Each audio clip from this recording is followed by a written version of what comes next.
First of all, thanks, Susan, and to the village for hosting us. We're such strong advocates for the work that happens and the community it's created through the village. And we're grateful neighbors to Susan and Guy. So, so thanks for having us. We've been awaiting this all summer.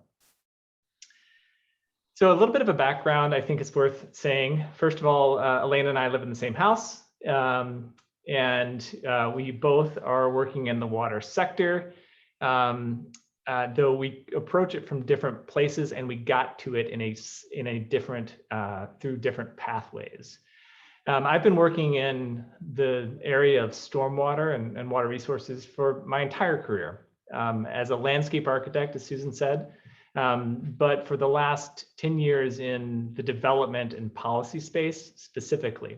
And I got to that space because at some point when you design something and a city or a developer says, no, we can't do that because it's too expensive, or we don't value the environmental or social impacts, you start to question, are we going the right direction? So that's how I got there. And you know, I've only been working in the water sector for a little while, but on this first slide, I just want to point out that Chicago's been dealing with the kind of challenges of too much water for a very long time. That first image on the top, in the top right, is a screenshot from the Chicago Tribune from 1889. Rain deluges city, is boon to corn crops though. And that's the tension that I think that we were often working with in our city and everywhere. Rain is essential, water is essential to our life. Too much or too little can create a lot of problems. Whether it's clean or dirty can change the outcomes of how we live. We'll talk a little bit about some of the contaminants, especially I think Alaina will get into that. So I'm going to kick us off. And so I'll do a little bit of a background really on the Metropolitan Planning Council and the approach we've taken to understanding water, its impacts, and what we can do to make it more accessible and equitable when it does fall in our city or when it does come into our homes. And then Alaina will go into the role of Current. We'll probably touch on other organizations and other opportunities that are happening around our organizations. But for now, we'll just kind of focus in on what our organizations start with. Before we start, any questions or anything anybody else wants to add to the agenda?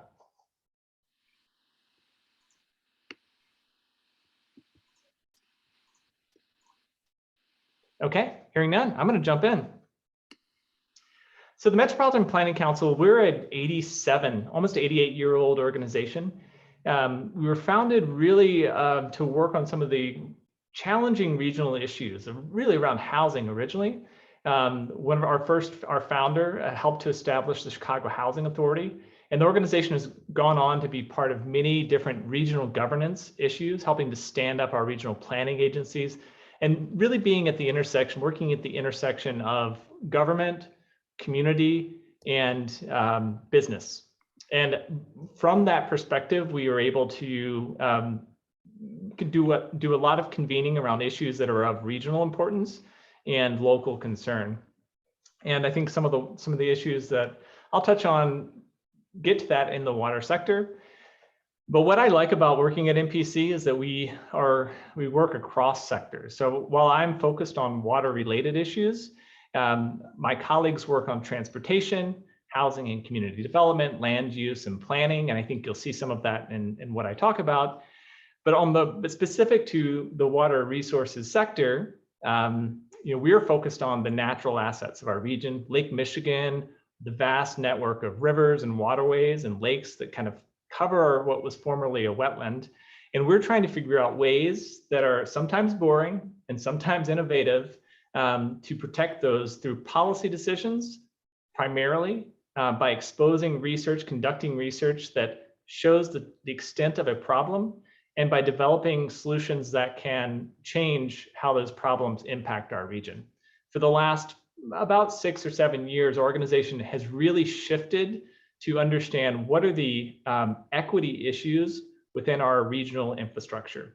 We started with a big expose on the inequities in our housing, specifically along how the affordability housing, the location of housing is often based on some structurally racist historical decisions and investments that have lingered in our community. And we find some of those similar themes running through the water sector.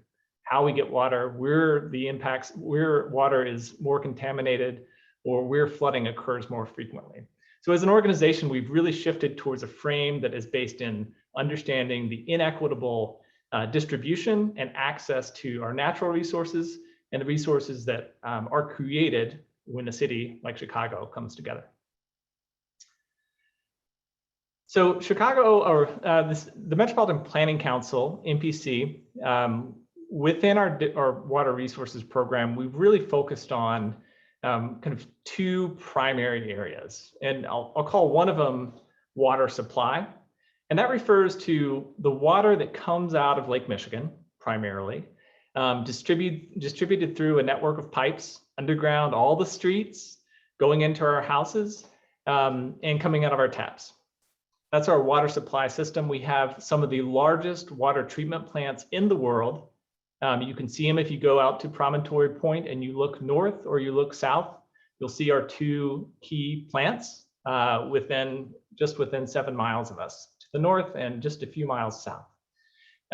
Some of the biggest water pumps in the world are located in Chicago.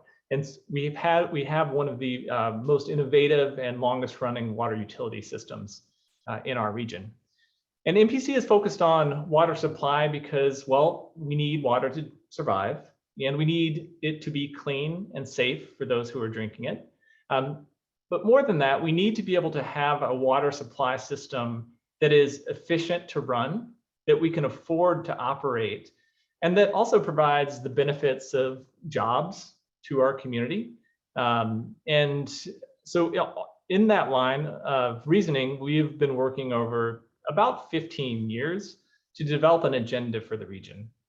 And the result of that was a report that we put out, I think it was about 2016, it was before I got to MPC, but it was called Glass Half Full. It was a selection of solutions that we're proposing for the region. And a big portion of that is public education, specifically educating mayors and public works officials beyond the city of Chicago, in all the communities that get water from Lake Michigan, and those who get it from groundwater sources, and those that get it from surface water, like our rivers, for communities further to the west. And this report we saw as necessary because in our region, while we might think that we have abundant access to Lake Michigan, many of our communities are actually, the wells are running dry. We saw in the last couple of 2 to 3 years that the city of Joliet identified that they were running out of water and they had no local option. So in the last year, we've actually seen the city of Joliet decide to purchase water from the city of Chicago. And they had an option. They could have gone to Indiana. They chose the city of Chicago. And so at some point in the near future, they will switch their water supply system from groundwater, which was running out, so water being pumped out of the aquifers under Joliet, to the abundant drinking water of Lake Michigan. Further west, we see similar declines in the groundwater aquifers, and we're seeing kind of farther out Oswego and other communities eyeing Lake Michigan as a potential source of water in the future. So a big portion of our research and our advocacy and our education to folks who are in decision-making positions is to present options for how you could operate better. What policies could be implemented at a local level, a village, city of Chicago, but think of villages of Calumet City, Joliet, and further west into DuPage County. You have city officials who might not know what their how their water utility operates. What are good decisions? And so we are there to convene stakeholders and help them kind of select what are those best decisions to make. They don't all come from our staff. Many of them come from experts throughout the region and across the nation. We've also been working in the area of water affordability. Over the last 5 years, 6 years, we've realized that while Chicago and the Chicago region tends to have very affordable water, you might not know even what you're paying for that glass of water, or the water you use to flush your toilets or wash your dishes. But across the nation, it's relatively very affordable. But even as affordable as it is in Chicago, research that we've done in partnership with other organizations, Elevate Energy, for example, has shown that there are many ratepayers or residents who are buying water in the city of Chicago and other communities across the region that cannot afford the water that they need to survive. And we've seen changes that result from this sort of research, and that the city of Chicago has actually implemented an affordability program. So if you can't afford to pay your water bill, there's now what's called a utility billing relief program you can sign up for, and it will help you get back on track, get your water turned back on if it was cut off because you couldn't pay, and get access to safe, clean drinking water. Another area of work we've been working in for the last 3 years has been the contamination that has resulted from the lead pipes that are in many of our houses. In Hyde Park, in fact, in our house, and Susan, maybe in your house, we have lead service lines, lead pipes that connect the pipe under the street, the city's pipe, to our house. And while some of these pipes may be safe, we know that there's no safe level of lead exposure in drinking water or to lead at all. It accumulates in the body of kids, and especially in seniors, it starts to release. And having lead pipes coming into our house is an incredible health risk, the extent to which we don't fully know. But in identifying what the problem was, MPC has been able to actually facilitate the passage of state legislature through working in broad coalitions and now, as of this year, we have a piece of state legislation that mandates the replacement of lead service lines across the state. It's another level that MPC works at. I'm going to pause there before I go on to our other areas. Are there any big questions or? Question in the chat, Ryan, about how you work with Metropolitan Water Reclamation District. Yeah, sure. MWRD, the acronym, we work in close collaboration with many of their staff across many of their programs. I'm currently working on a project I'll talk about a little bit later, where we are working to support one of their big projects. But they're the regional sewer and wastewater district for almost all of Cook County, the majority of Cook County, and they have been a long-time collaborator. Okay, so drinking water, one big area of work. Oh, excuse me. I have a question about the lead. How can you test your own water in your home to see if you have lead? And then secondly, if you do, can you filter that water? What's a practical way of doing that before the city replaces the lead pipes? Yeah, that's a great question. So first of all, you can call 311 today after this call, and you can request a free lead test kit that will arrive to your house. And it's just a few bottles of water you put under the filter and you send it off, and the city will test your water free of charge. I just dropped the link in the chat as well, which has more information about the city's test program and other information that you might find interesting there. But 311's easy call. Yeah, and then you can use a over-the-counter Brita water pitcher, or you can get filters that fit on your faucet, your drinking water faucet, that will filter out the vast majority of lead and other potential contaminants. I have a question. Go ahead. With what you're saying is Chicago's, I'm going to say, proactive stance with lead in the water, will we not experience a Flint, Michigan catastrophe? Yeah, that's a good question. I'll start with this one, Lena, and if you want to jump in, feel free. So Chicago has the most lead pipes still in the ground, still attached to the water system of any place in the country.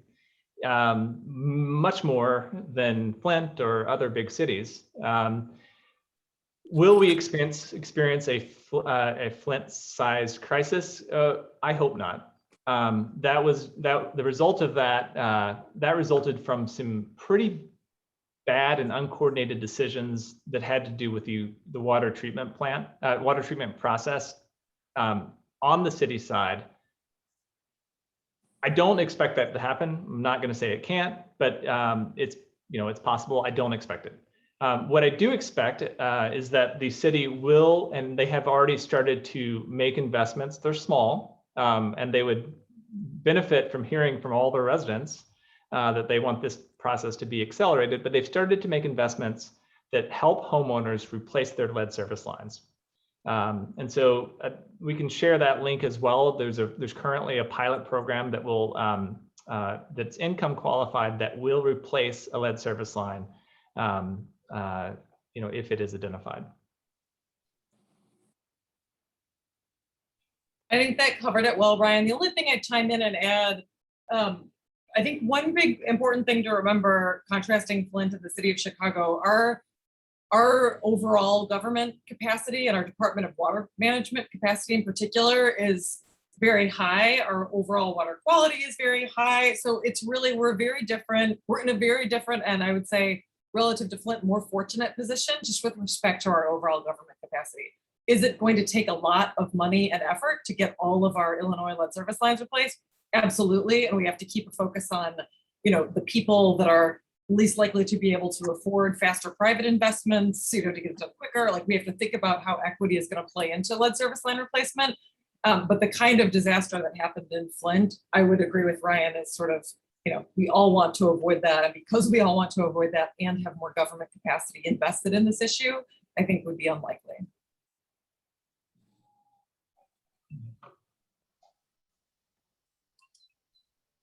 Okay, so the next big bucket, and I'm going to move through this pretty quickly. The next big bucket is the area that I spend the most time working on, and it's around stormwater management. So stormwater is the water that comes from a rain event when it hits the ground and it starts to pick up contaminants and move into the sewer or onto your property, into your basement, into our rivers.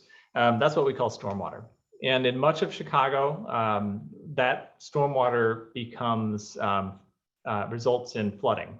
A term we use is urban flooding, and it refers to those localized flooding. In fact, we have a little bit on our street today, Susan, where the sewers are clogged and cannot handle the capacity of the water that's on the surface. In some communities, the community of Chatham has experienced pretty significant flooding, and it shows up in the form of sewage backing up into basements or water overflowing into properties, down into basements or damaging foundations.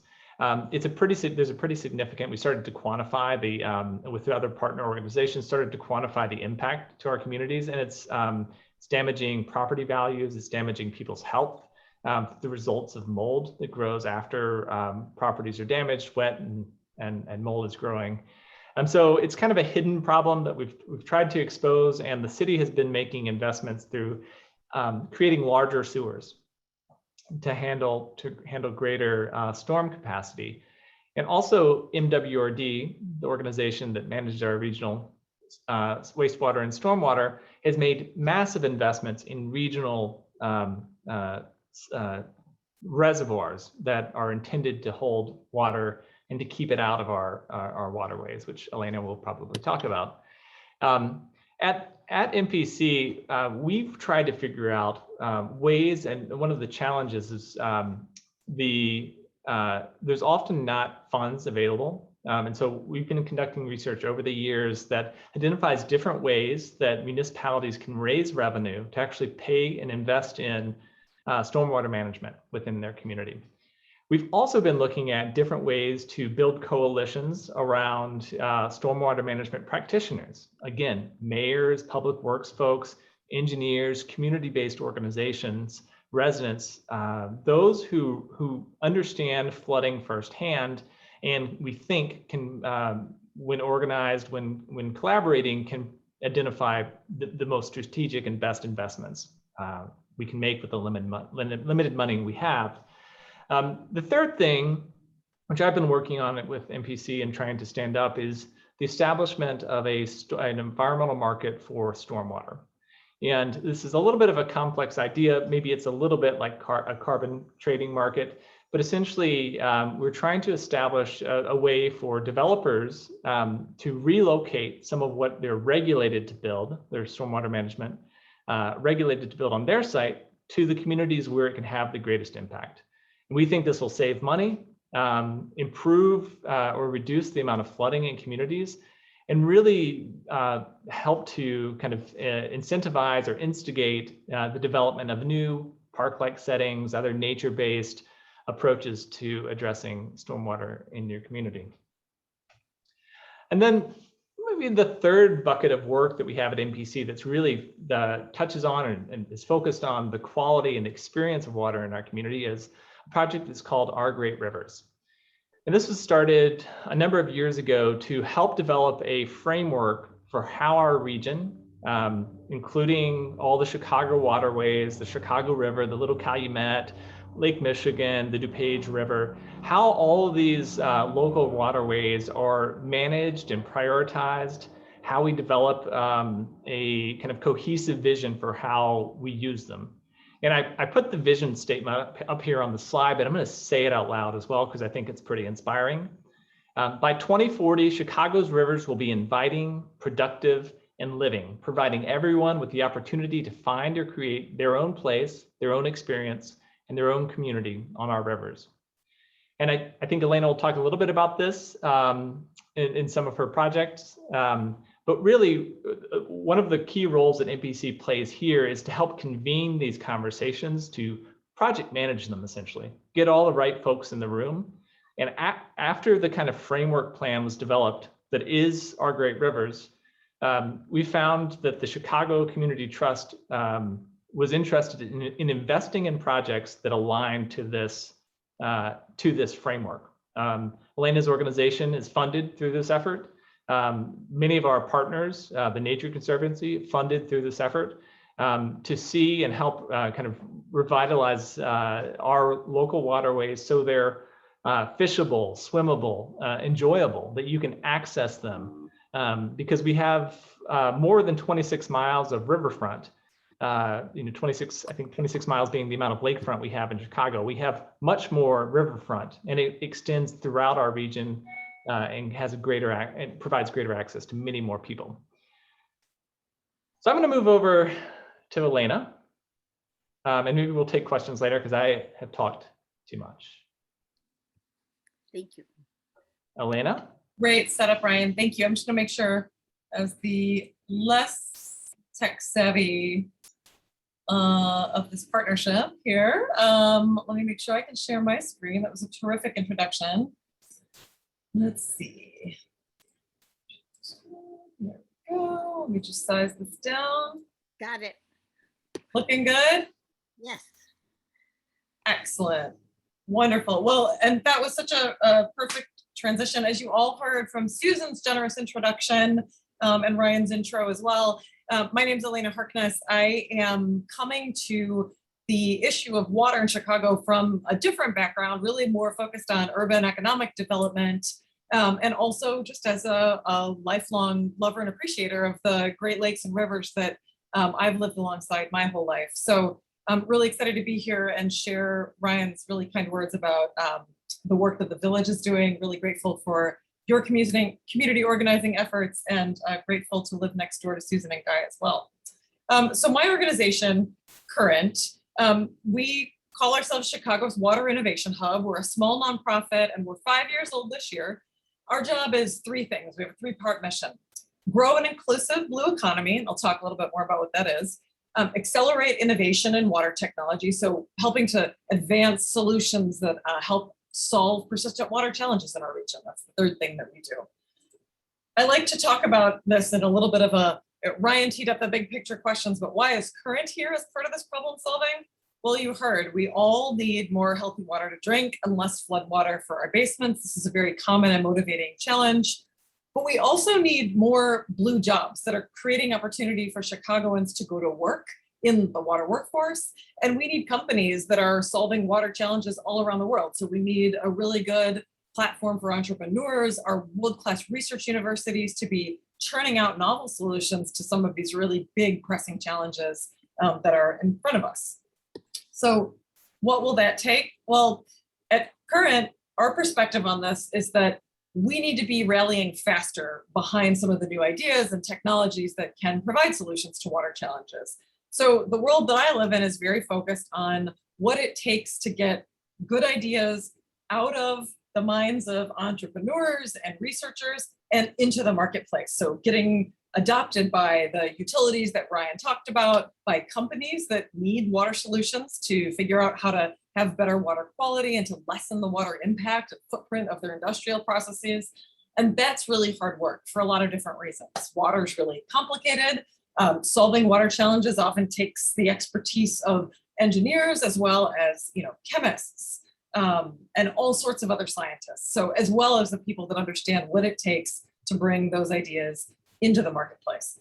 And that kind of problem solving requires collaboration and it requires partnerships. And that's really what Current exists to do. We are a partnership builder. We create connections among the entrepreneurs, the government partners and utilities, nonprofits, our research universities, our national labs, all of them coming together. And we try to help figure out how to bring those coalitions together to bring solutions into the real world. So that's what we do. How do we do that? We try to stay on top of the latest water technologies. That's a pretty busy job for my team, including our engineering lead. They are out there scanning the horizon for like the latest sensors, the latest treatment technologies. And then we assess them. We try to understand what's going to be a good fit for the problems that we have here, especially here in our region, but also like what separates truly novel technologies from what's kind of proliferating in the market. Because we want to spend a lot of time and effort helping really novel and promising solutions get to market and get to scale. And then we will recommend them. So we recommend them to our partners. As Ryan said, we work with utilities like the Metropolitan Water Reclamation District and the City of Chicago's Department of Water Management, both of whom have their own massive research and development teams in-house. But sometimes they benefit from having a nonprofit innovation partner that can help do things that are just a little bit outside what government job might be and things that might have really broad community benefit. And I'll talk a little bit about some of that in more detail. We also help build community. So Chicago's water resources are massive. Ryan talked about our lakes and rivers, but it's also the companies that we have here that are doing really great work to bring water technology to the market. And our utilities as well. And storytelling about all of those resources and how we bring them together is really important. So we try to help showcase the best of what's happening in water technology. We work with partners like the Metropolitan Planning Council on things like Chicago Water Week, which is coming right up, and I'll make sure all of you hear about that. It's a public event with a whole bunch of free presentations like this one, where you can learn from other partners about what they're doing, from advocates, from our utilities directly. You could take a virtual tour of the Metropolitan Water Reclamation District. But Water Week is great because it's a 5-day event, October 11th through 15th, where you can actually just kind of see it all in one place and learn about everything that Chicago's got going on. We do a research seminar series every month. Our next one's actually today. That's also free and open to the public. And this showcases like really cutting edge research across a range of disciplines on water, not always technology, but often with a technological bent. And it's a great way to learn from researchers, not just in our region, but actually around the world, to come in and talk about really the cutting edge. And those are always great conversations. We work on STEM education. We're thinking a lot about how we can get our youth in Chicago interested in careers in science, but also in policy, in industry, by using the water as the entry point. Because so many of us love to use and walk alongside our rivers, to spend time in our lake. It's a great jumping off point for students to learn about different pathways into the water industry.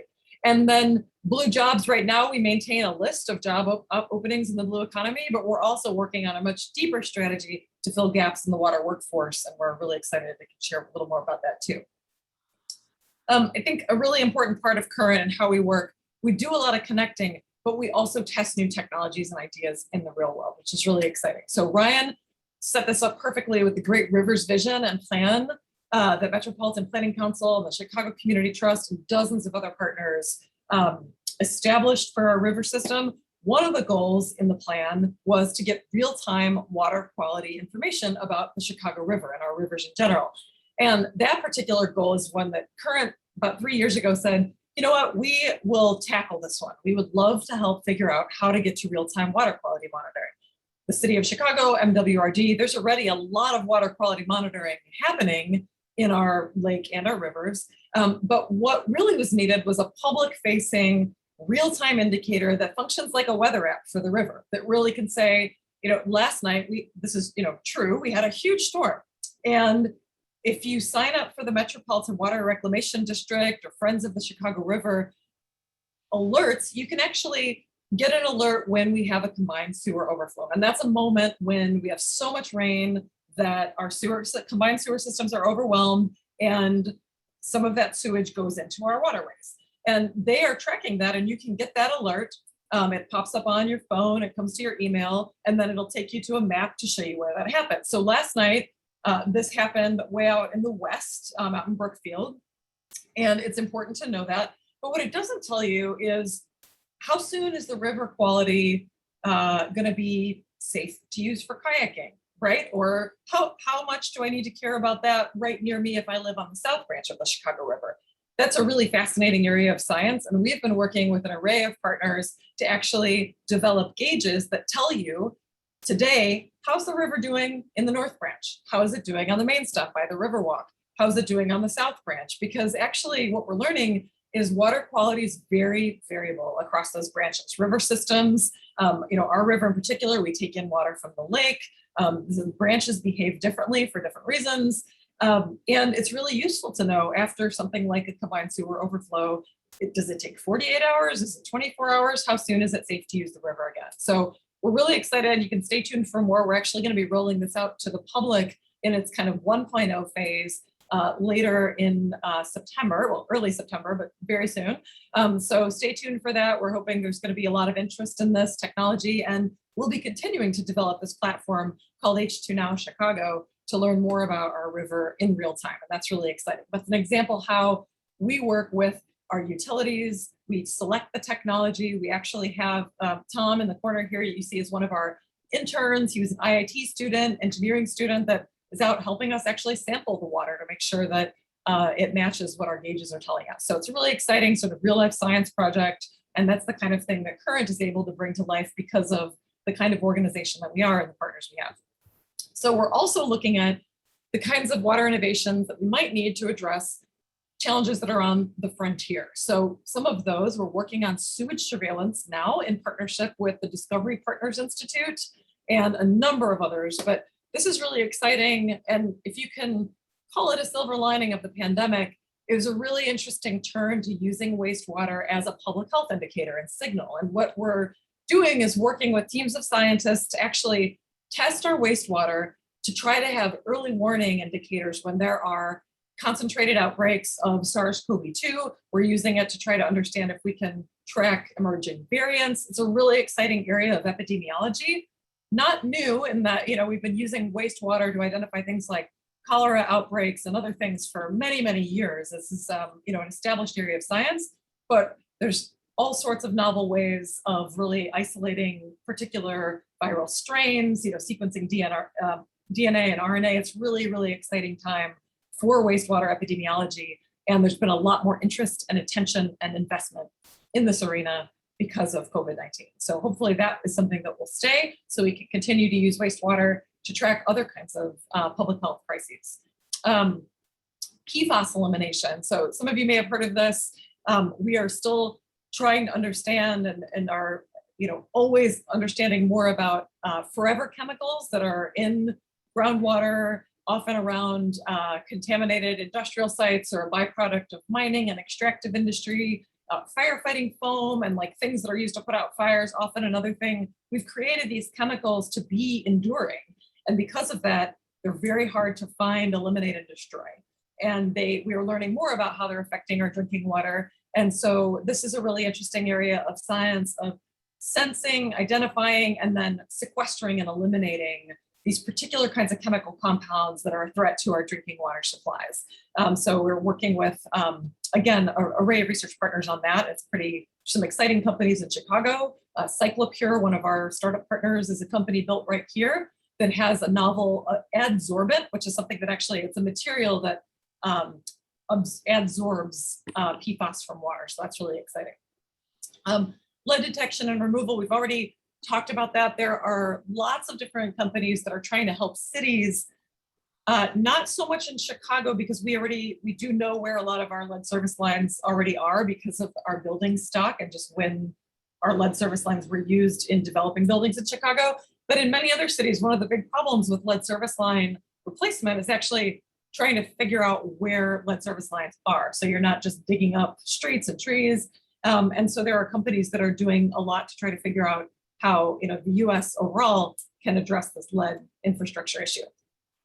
So those are some of the things on our horizon. Many other areas as well, water and energy, building sustainability, even the work that Ryan mentioned with Storm Store is very exciting to us. So just to come back to this blue economy focus, because I want to say a little bit about what that is. When we say the blue economy, we're really talking about all of the innovators that create the kind of technology I was just talking about. So it could be Fortune 500 companies, it could be engineers, could be startups that just have a really great idea and grew out of a research university or a national lab.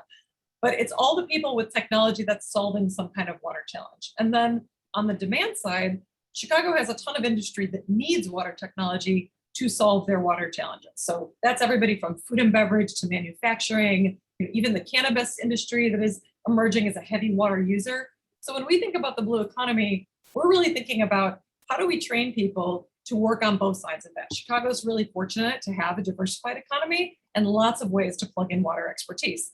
And we're really excited to think about ways to use all of that potential to grow opportunity for jobs, for exports, more patents and commercialization, all of the kinds of things that create a bigger pie of resources here in Chicago, and particularly for the people in neighborhoods that most need to benefit from those. So Current has received funding from the Department of Commerce to lead a strategy process with all of our partners to come up with a blue economy strategy for the city and the state that highlights where some of those opportunities are and how we should be investing in them. I'm really excited to be kicking that off here in 2021, and then we expect we'll have the strategy ready in 2022. So very excited about that.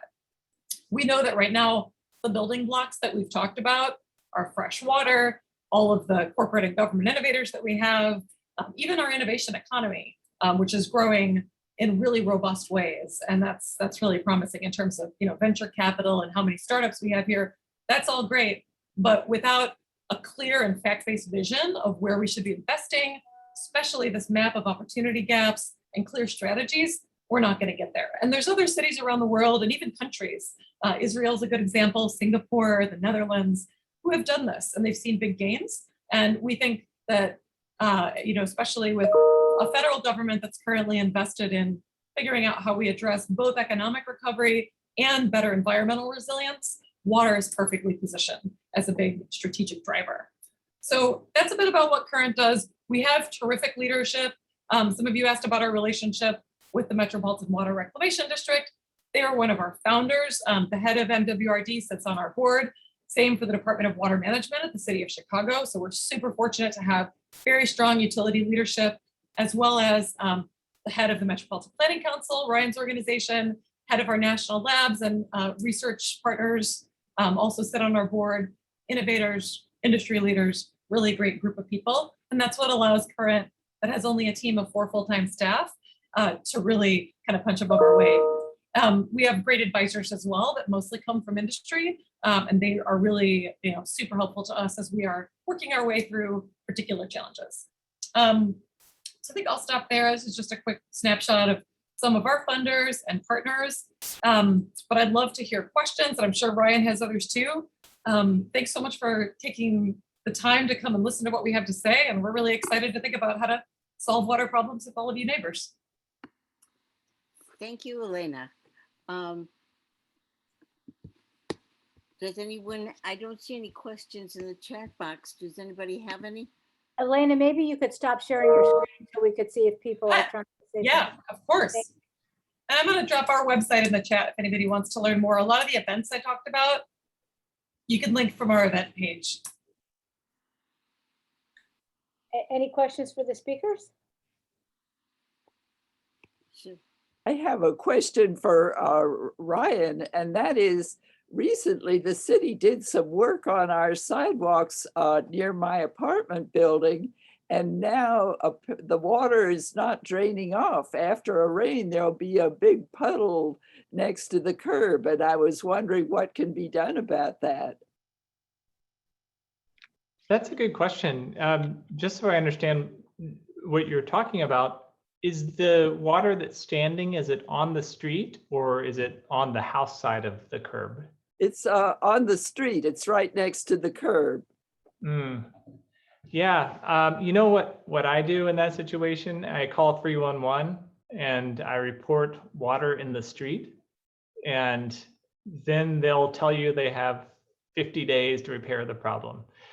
So yeah, there's not a whole lot you can do other than report it.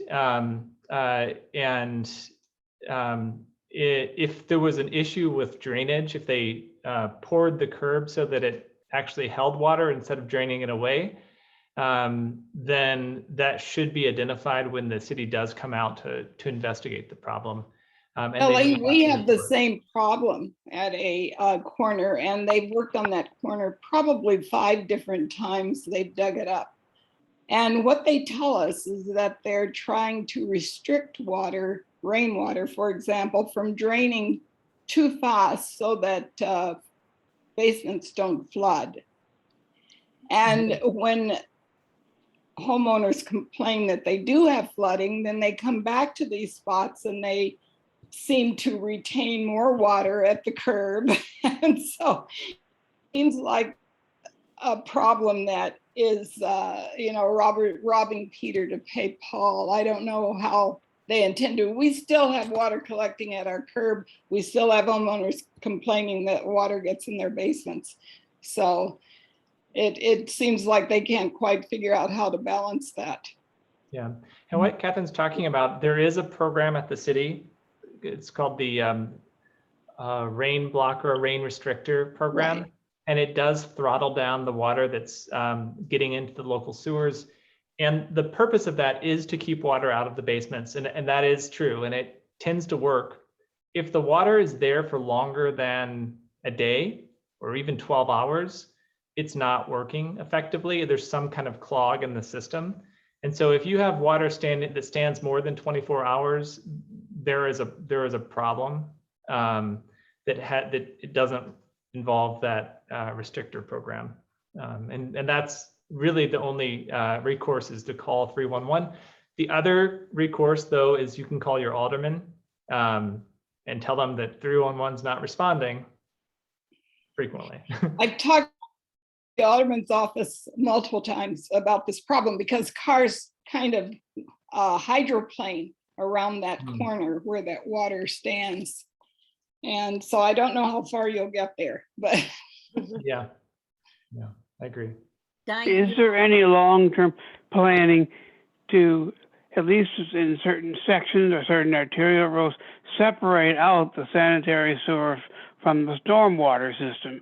That's part of the problem. We're an old city, we put it all together. That's a great question, Gary. Alaina, I think I'll take this one. There are parts of this, there are very few parts of the city that are already separated. There are some areas along our waterways, our rivers, where you are required, if you're building new, to disconnect the stormwater from the sanitary.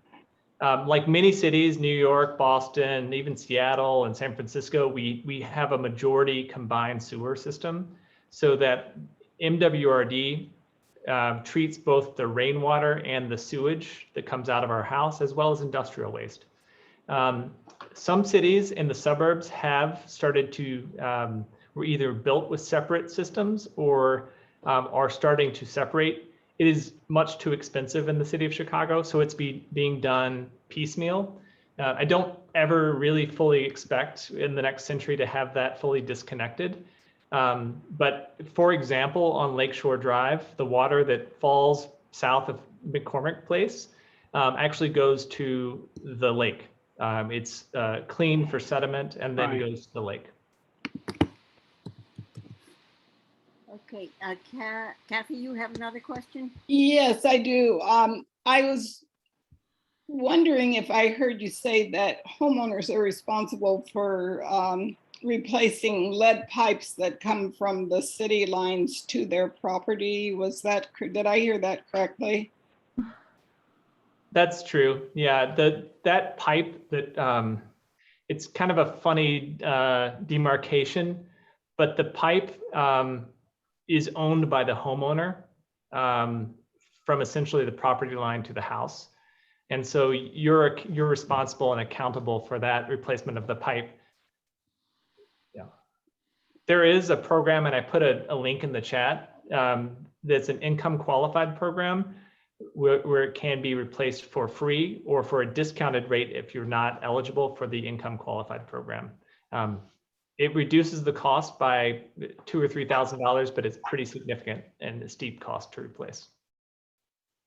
And then I was also wondering, under Rahm Emanuel, did he start replacing the city pipes that were lead pipes? And is that ongoing? We don't know where that stands for our neighborhoods.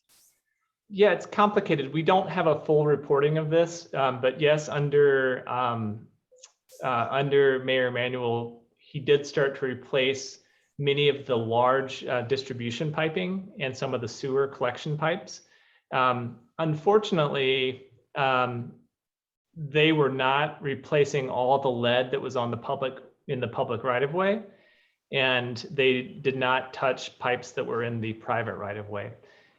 We could get into the details of that. It was a big missed opportunity because they spent hundreds of millions of dollars on this infrastructure, and they left a lot of lead in the ground that was exposed. Guy has a question? Yes, well, more of a comment. This would probably be regarded as, well, discouraging, but quite close to home. You know, the street, the corner that we're on, 41 years ago, when we arrived in that house, it was flooding completely. A year later, the city sent out a team, they dug out things and of course resurfaced, and it got worse. It's been there for 41 years and it doesn't look as though it's ever going to go away. So what is the problem? Simple competence? Do you think, I mean, you wouldn't know about this really. This is basically a pessimistic manifestation. Well, they came recently, Guy, and Yeah, they came again, and yeah. did you notice that it's still flooded? Yeah. Yeah, Guy, I was actually going to pull up. I was pausing a little bit to look up at the. So I have the sewer maps of our neighborhood, and those pipes have not been replaced in a very long time. And likely, what's happening is, in part, we have these trees that are dropping a lot of leaf litter, and those basins where the water goes into the pipes are constantly getting clogged. Just it's a design issue, and there's not very good solutions to it. But they probably have not upgraded the basin that collects the water to separate out some of the debris from the water. And this is why we're ending up with these, this is likely the cause. It's why we're ending up with these continual clogs and flooding on the street. So the clog is inside the drain. Probably. Because otherwise it makes no difference whether it's winter, for instance, it's still floods. No tree leaves or other such material are involved. Yeah, anyway. I think we're going to have to leave our 41-year-old problem because our time is up.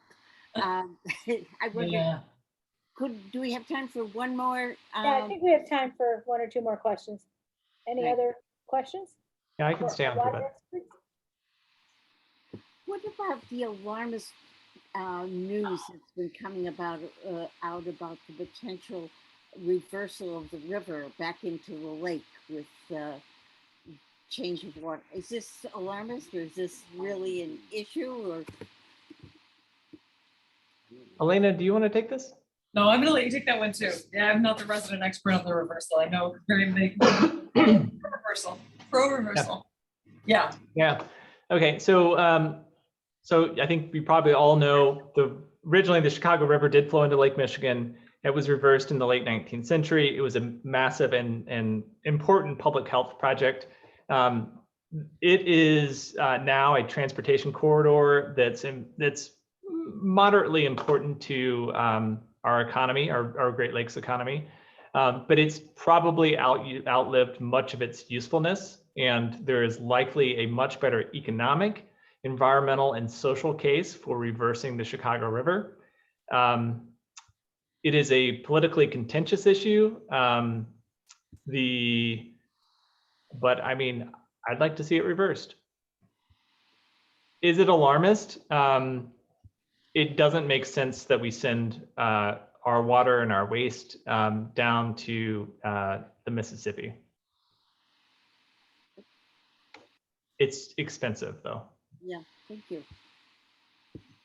Are there any other questions? Any last questions? This has been very informative. Great. Wait, before we go, I want to clarify that last one. You mean, Ryan, you're in favor of reversing the river from it having been previously reversed. So what are we talking about? We're looking at a possibility of the river again flowing naturally into the lake. Is that what you mean? That's right. I think it makes sense for our region to have a Chicago River that flows into Lake Michigan. We're currently at risk. We currently have a very complicated mechanism that keeps the lake and the river levels kind of in equilibrium. And it's very tenuous right now with the kind of rises and drops in the Chicago River. If you're interested, there was a very good New York Times article that was linked in the email that went out to you all that starts to kind of identify some of the challenges we're experiencing as a result of this disconnection between the river and the lake. Now, there would be a significant drop in property values potentially along the South Branch, so along the river, that the canal and channels that were dug in the past, and it's hard to imagine what the kind of political conversation would be required to make that happen. But from kind of an economic standpoint, I believe that we stand to, if we're looking generations out, it seems like the right decision to make. If we're looking a couple political cycles out, it's hard to imagine the change happening. Do you think Dan Egan, who was the author of that article you just mentioned, the New York Times article, would he, as a lake ecologist, would he also agree? Do you think that we should have the river again flow naturally into the lake?